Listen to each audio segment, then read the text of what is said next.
What's up, y'all? I just got a fade. I had to go to Target and Home Depot afterwards. And then I was like, oh man, I gotta go home and do a card predictions video for UFC Apex Morales versus Burns happening this Saturday. And I can't wait to watch this fight because if we want to talk about dark horses of this division, Michael Morales is probably my favorite slept-on contender out of any slept-on contender that's appeared in maybe the last 4 to 5 years. I really believe in him a lot. He's very young. We'll talk about how his fight with Gilbert Burns is going to go in the main event.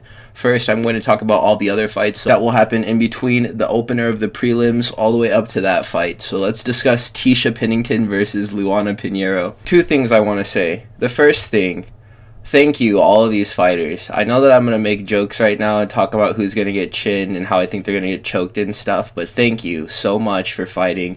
You risk a lot. If you fight, in general, you watching this video, if you fight, thank you. And if you've, been knocked out or have knockout clips, you've done a great contribution to this sport. I love watching violence. Anyone who's producing it is like my dealer. And so I have great reverence for you. Thank you so much. All of these fighters that I'm about to talk about, even though I'm about to lay into some of them for being ass, I really do appreciate the fact that they fight so that I have something to do every single weekend. I never have to worry about how I'm going to spend my Saturdays. Thank you so much. The second thing, this fight card contains a bunch of fighters in one-sided matchups where they're not even fighting significant power punchers. They just have a bunch of knockouts on their records versus a guy who has maybe 1 or 2 knockouts on his record.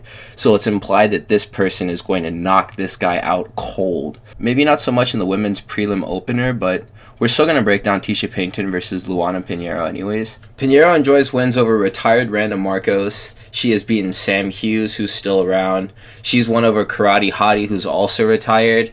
And after the 3 of these wins that she scored concurrently, she got scheduled to fight against Amanda Ribas, where she took her first UFC loss, and then chased it with 2 more defeats, coming to Angela Hill and then Jillian Roberts. Tecia Pennington Torres, I wanted to call her. She is Tecia Torres. She just married Raquel Pennington, so she is Tecia Pennington now.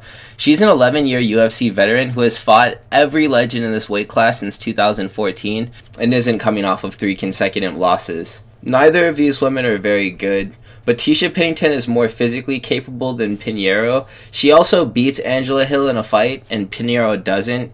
Tecia Pennington, she beat Angela Hill in 2021, closer to her prime, as opposed to Luana, who just lost a decision to her in 2024. I usually don't like saying, this fighter beat that fighter, so therefore this fighter will beat this one. I don't like using that logic because I don't think that it holds up or works very often, but in this room temperature women's prelim opener, I think that I can use this type of logic and that it's fitting. I think that I will grab at straws though, and I think that Tecia Pennington isn't a bad selection to make. I will favor her to win this fight. Hyunsung Park versus Carlos Hernandez is going to be the next fight that we're going to talk about. Hernandez is always getting match made against Asian fighters. First it was Tatsuro Taira, then it was Ray Saruya, then it was Newman Jargle Tumen Dimbrel. Now he gets another test being thrown at him after Newman Jargle. He was a softball. That guy wasn't very good, to be honest. Hyunsung Park is a road to UFC contender who has fast reactions and very high explosiveness to open his fights. He strikes very accurately and has more power than Hernandez. Hyunsung Park is going to have an advantage from the perspective of his physical attributes, but as far as game planning and using skills to take this fight deeper, that's going to go to Carlos Hernandez, who demonstrates more of a willingness to wrestle while exchanging in the pocket. It's just that Hernandez doesn't hit very hard, so likely he will get hurt by Park very early. Park rings pretty much all of his opponents' bells in the opening seconds of their fights. He touches their chin and they stagger. He beat up Shannon Ross pretty badly, some Australian prospect who was coming up in flyweight.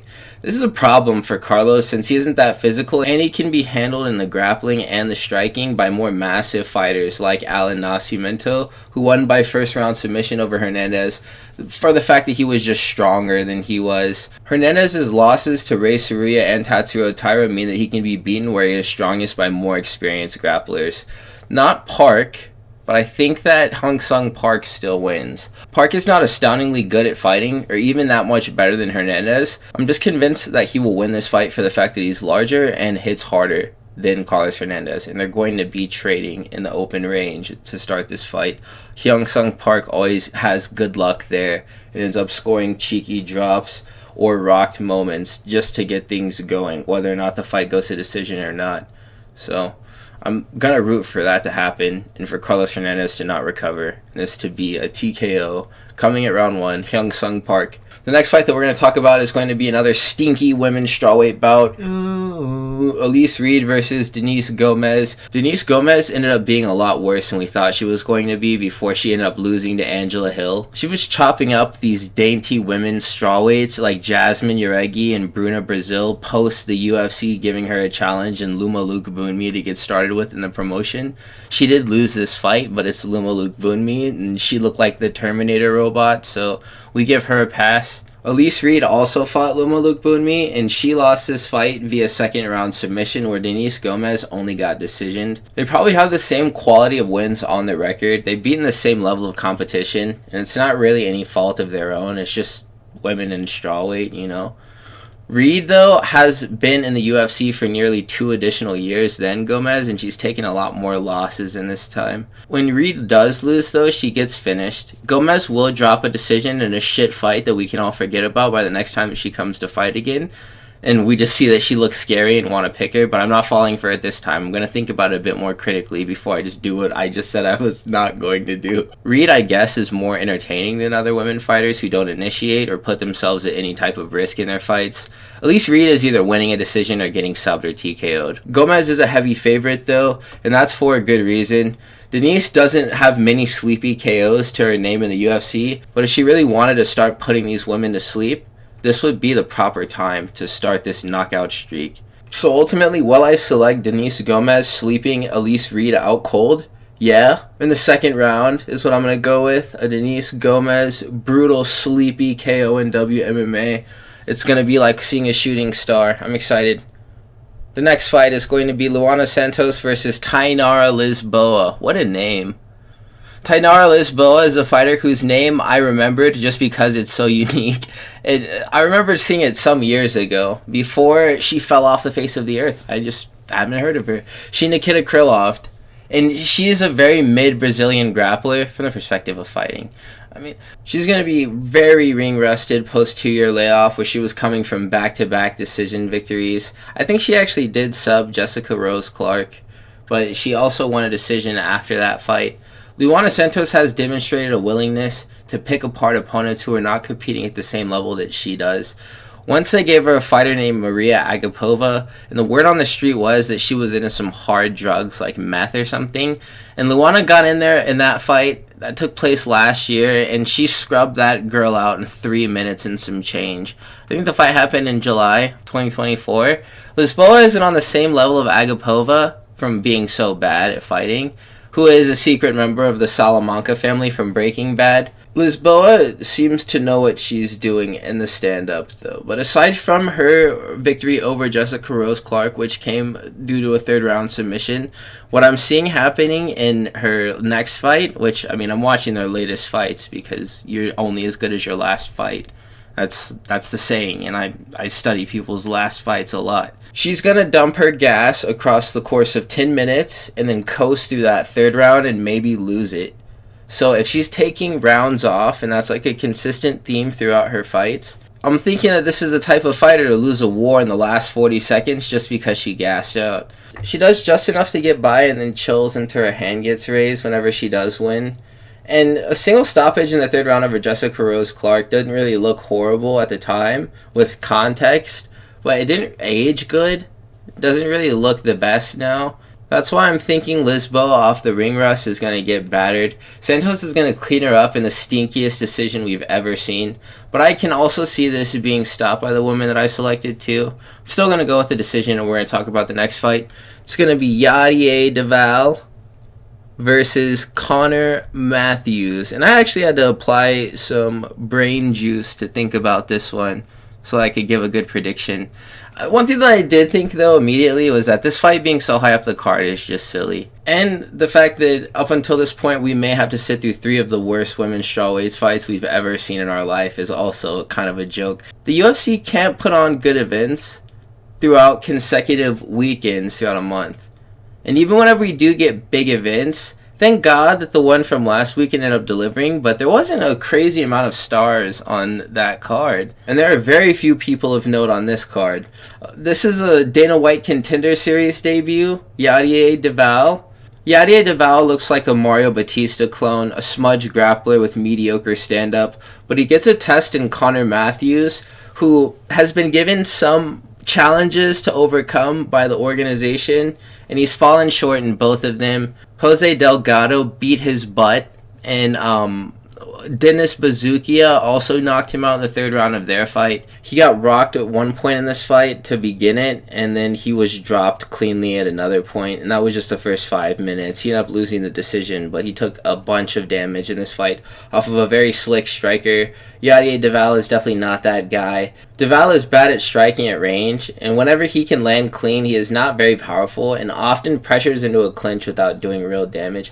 On the Contender Series, he was reversed and controlled in some positions on the cage against this guy named Antonio Montero, and that's a name you'll likely never hear me say again. And that dude had pretty bad cardio, and he was huffing after getting grappled throughout the first round. He did score a second round finish over this guy, though, where he looked really good. This opponent was a Ken, though, but a second round finish is a high point that Conor Matthews does not share in having in the UFC. I think I do side with de Valle just because he doesn't seem to be as chinny as Matthews, but this could be a bad fight, or Yadier just could get exposed. I reckon this one does go to Yadier, though, by decision. I think he just smudges to a... Oh, he's going to be a clinch spamming classic, and Yadier is going to win this one 29-28. Very sound decision win. Jared Gordon versus Thiago Moises is next. Thiago Moises has ties with coach Pablo Sucupira from Brazil, and he's the leader of the Fighting Nerds, man. Basically what I'm saying is Thiago Moises is going to choke out Jared Gordon. He's going to replace Carlos Prates in their big four after this fight happens. Thiago Moises is constantly fighting with people that they're trying to put through the rankings since forever, and Islam even had to go through this guy at one point. And they had a fight. It wasn't a very close fight, but I mean, it was a fight. And that was more than a lot of different contenders could say that they had with Islam at that point. Moises has losses to Ludovic Klein by decision, where he didn't look bad at all, and Benoit Saint-Denis as well, where he was TKO'd in that fight. That's like BSD's best win too, by the way, over Thiago Moises. This is like the only thing that he can really brag on, is the fact that he won over this guy by TKO. Thiago Moises has been beaten by everybody, man, but not like in a bad way, like all the notable fighters. Thiago Moises also has losses to fighters like Joel Alvarez, Beneil Dariush, Damir Ismagulov. You have to be a staple name of 155 to beat Thiago Moises. He has wins over Michael Johnson and King Green. He also is one of the fighters in the UFC who has a TKO with leg kicks that he scored over a fighter named Mitch Ramirez. Gordon had a close fight with Patrick Pimblett, who got hurt in the opening round of that fight. He was very compromised. It looks like he broke his ankle, but he didn't get clipped. Gordon fought Bobby Green. He got knocked out by a brutal headbutt. It was an accidental headbutt, and he takes a few months off, and then he comes back and he knocks out this guy named Mark Madsen, who I guess is like an ex-Olympian. And so he was given Nate Hack Press as a test following this good performance, and he lost the hell out of that decision. So we're here now. Pick'em odds for this fight, I think that they're like minus 110 evens. It doesn't make any sense right now. I think that Moises wins. Grant Dawson took Gordon into a 3-rounder, and he subbed him once he got tired. Moises has cardio to work for 15 minutes and possesses the kicks to set up the grappling that will melt Jared Gordon the same way. Jared will hang tough, but he'll end up getting caught in something. That finish will come in the second or third round. It'll be some type of sub, and that's what we're going to see for that one. At the top of the prelims, we have Gabe Green versus Mattheus Camilo, a debuting fighter from Fury FC, and also Gabe Green, who is a Brian Battle victim, most notably, who's going to be making his debut at lightweight. And I'm just going to come out and say it. Back to the trend that I talked about before. Up until this point, a bunch of these fighters have had bad chins. Gabe Green, he's a guy who has a really sus chin at welterweight. And this is a weight class where there are bigger punchers, but Green is now cutting even more weight to make 155 at 5'10". The only thing that he really has working for him is the fact that he wasn't really as filled out as other welterweights, being 5'10", and having the build that he did. It's not like he looks like Buckley. So it may work out for him, this cut. Mattheus Camilo, the guy that he's fighting, is a dude who started his career at featherweight and then he moved up to lightweight over the course of fighting in Fury FC. He has a nice grappling bag and only really loses on the ground to skilled grapplers who could just catch him. Gabe Green has not showed skills on the ground as a grappler. He has shown durability issues, as I was just talking about. So I was hoping that the whole time that I went through Mattheus Camilo's film, that I could find any type of knockout clip. Please show me that you have any type of knockout power, and I will select you to win this fight. And thank God I did, man. It's a clip of him fighting at featherweight. It's an outside slip straight, and it lands, and this guy is moving towards him. It's basically the same way that Gervonta Davis knocked out Rolando Romero. All my boxing fans out there.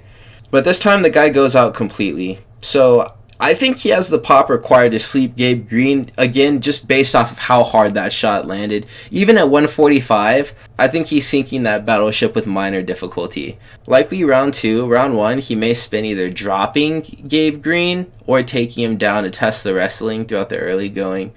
So round 2, TKO, I would say, for Mattheus Camilo is going to be a good pick. Julian Erosa versus Melquizael Costa is going to be the next fight that we're going to break down. Costa's skin looks so cool. He has vitiligo. I would pay 1,200 V-Bucks for his skin in Fortnite. He's also a prelim fighter who I would consider a lock in most cases. He dominates on the ground and in the clinch while just being good enough at striking to get the grappling going and win these fights.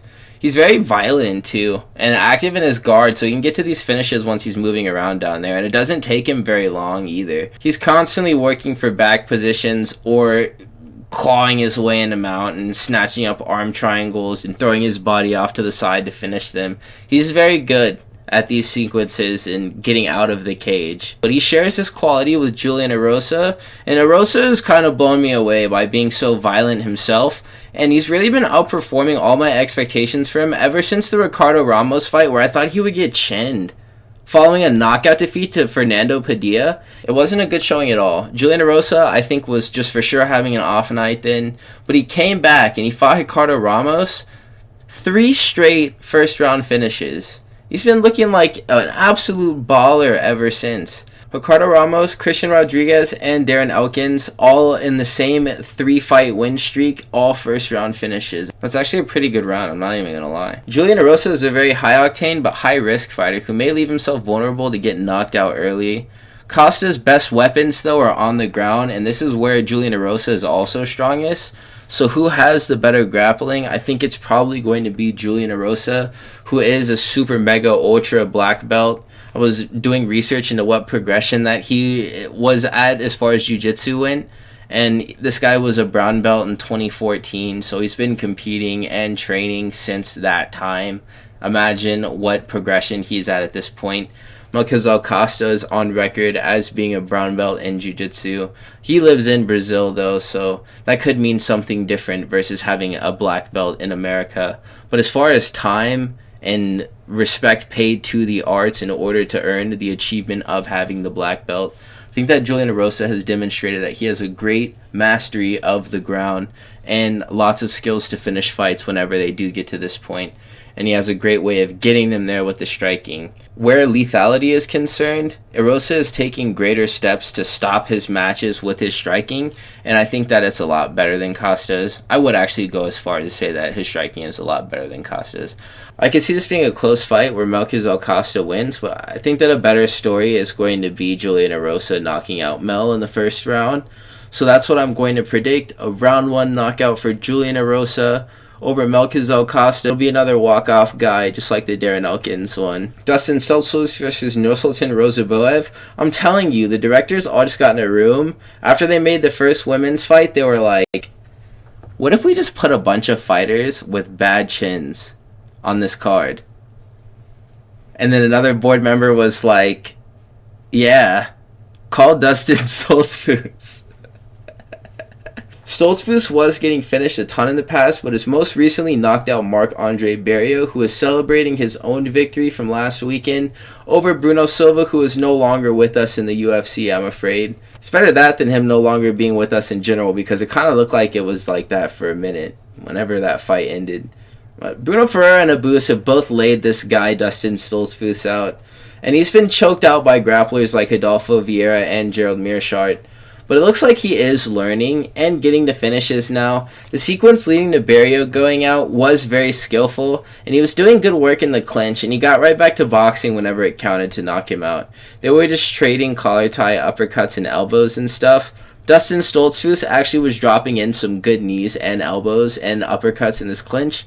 He steps back and drops a 1-2 on Marc-Andre Barrio while ducking under a hook. It was a really beautiful sequence, but Dustin Stoltzfus is getting fed to the dogs immediately. There are harder challenges in Nursulton Ruziboev, and I'm only really speaking about him like he's regular because of what Buckley did to him. And Buckley is a special fighter, so I never think that Dustin Stoltzfus would be able to just go in there and do what Buckley did in the grappling or striking to a bigger Nursulton Ruziboev at middleweight. Oh my god, that name is frying me right now. Nursulton Ruziboev. He just demonstrated finishing ability versus Eric Mecanico, who they signed onto a one-fight contract and let go after he was spilled. That was just some guy who they signed on to save a fight that fell through that involved Nursulton Ruziboev. He stepped up and got knocked out. It was actually pretty important, though, that Nursulton Ruziboev showed that he could finish people with his hands. And that's exactly what he did in this one. This could be the Cinderella story of the ages if Stoltzfus wins a decision with game planning.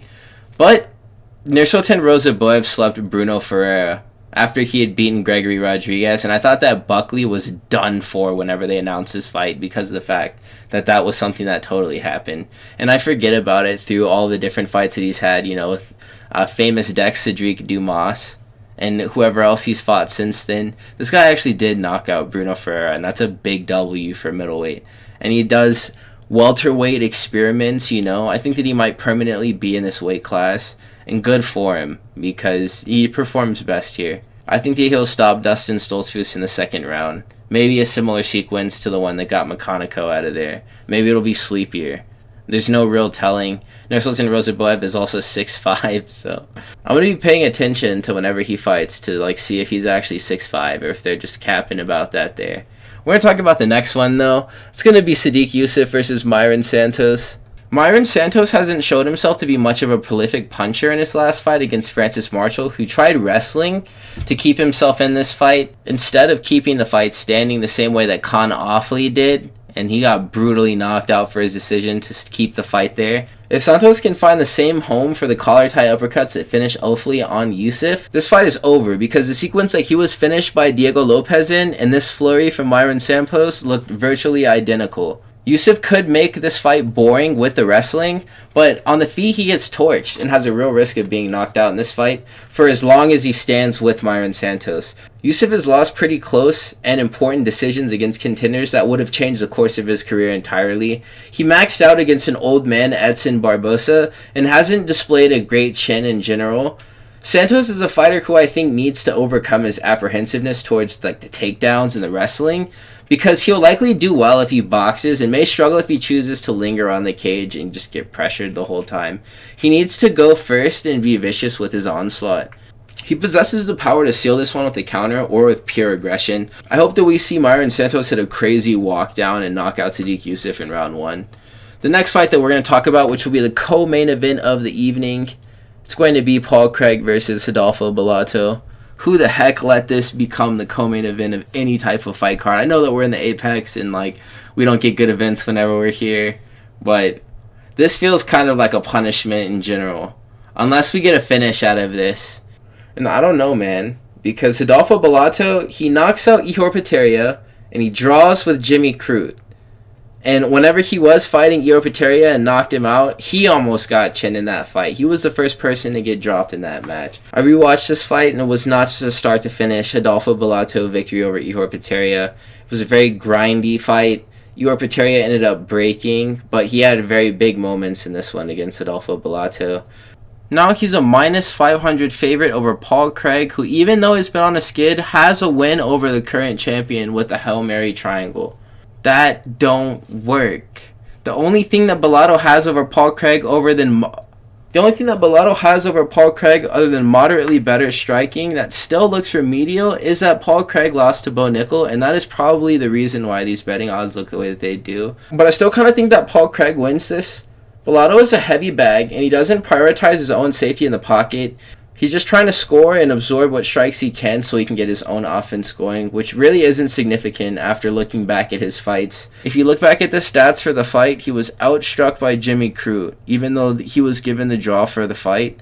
If they were going by control time and strike stats, Jimmy Crute just looks like he's losing all the time, I guess. But he did outstrike the guy. You definitely have to factor in knockdowns and stuff too in a fight like this. But Paul Craig's striking is just miserable. But Bellato is a dude who's just going to stand there. And I actually could see Paul Craig getting in tight and pulling guard to set up either a submission attempt or to just get the fight to the ground.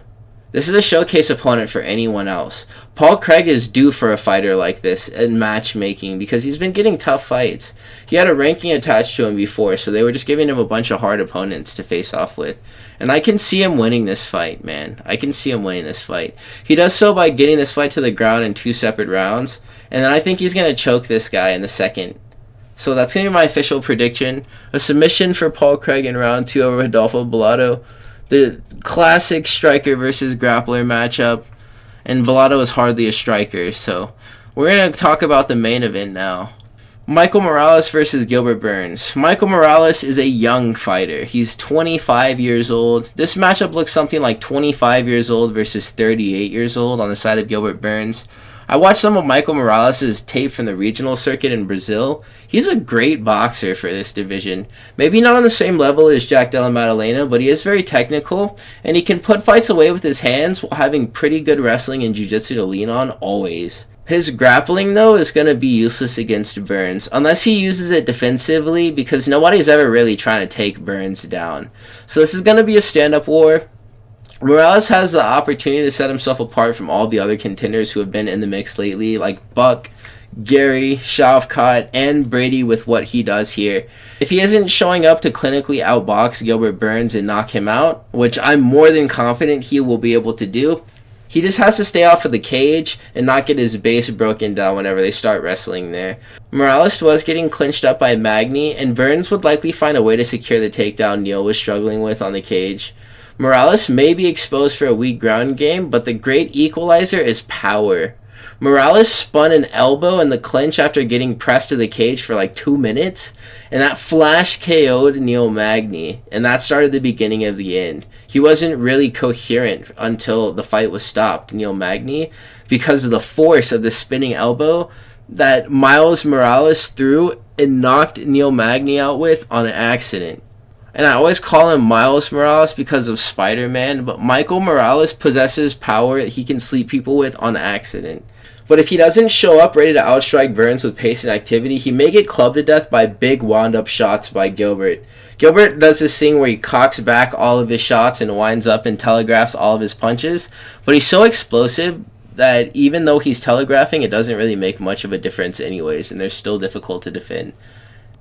It's just the chin and the fact that we know that Gilbert Burns, he'll come in for conditioning for high output, but he'll get tired over the course of 15 minutes. Granted, that is, he's able to fight his fight too, and he's working as hard as he needs to in order to win. The question is, does Morales survive Gilbert Burns emptying his gas tank, or does he chin him before the fight has the opportunity to get dragged deep? I hope option B is what we are graced with. I love what's going on with welterweight, and having a young Brazilian prospect coming up the rankings who is a long, wiry boxer is like a cherry on top with the movement that's been happening here lately. Morales should win this fight for his momentum, I'm thinking. Burns has a problem with assessing situations and honestly blew the JDM fight, since it was pretty clear and evident to me at least that JDM had broken his left arm upon a rewatch of the fight. He can't pace himself, Gilbert Burns. And he can't take things slow once a fight starts to get to a certain level of tension. So if Michael Morales can bait that war mode out of Gilbert Burns, he could definitely set up a really cool clip, or just technically outbox him throughout this entire sequence of Gilbert Burns just trying to brawl and then scoring a knockout that way. This could be like an insane clip farming victory for Michael Morales.